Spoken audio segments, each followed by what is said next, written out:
அன்பர்களே வணக்கம். வள்ளலார் கண்ட உண்மை கடவுள் இயற்கையே என நாம் முன்பே கண்டோம். எறவாத இயற்கை என்கிறார். இயற்கை உண்மையின் வடிவமானது அறிவுமயமாக உள்ளது என்கிறார். அறிவாய் விளங்கும் இறைவனை அறிவால் தான் அடைய முடியும். அறிவை கொண்டு அறிவை பெறுதல்.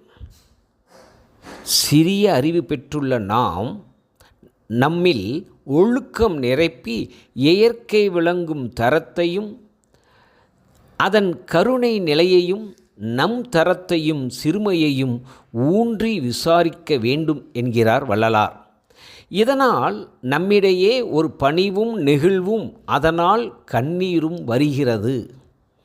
இறைவா, நீயே விரைந்து வந்து எனக்கு உண்மையை தெரிவிக்க வேண்டும் என வேண்டச் சொல்கிறார் வள்ளலார்.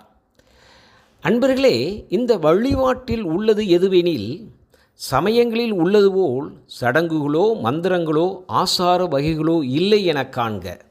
இங்கு நாம் செய்தது அறிவை கொண்டு விசாரமே. அறிவால் நினைந்து அறிவால் உணர்ந்து அறிவால் நெகிழ்ந்து வழிபாடு செய்யும் பொழுது நமக்கு தாழும் குணம் வருகிறது. நம் நிலை சிறுமையாக உள்ளதையும் இறைநிலை பெருமையாக உள்ளதையும் நாம் இங்கு காண முடிகின்றது. அதனால் நம்மிடையே கண்ணீர் பெருகி ஓடுகிறது.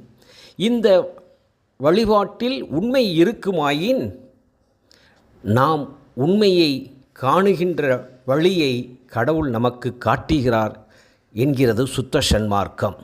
சுத்த சன்மார்க்கம் என்பது உண்மையை அறியும் அறிவு மார்க்கம். அக அனுபவமே உண்மை. வணக்கம்.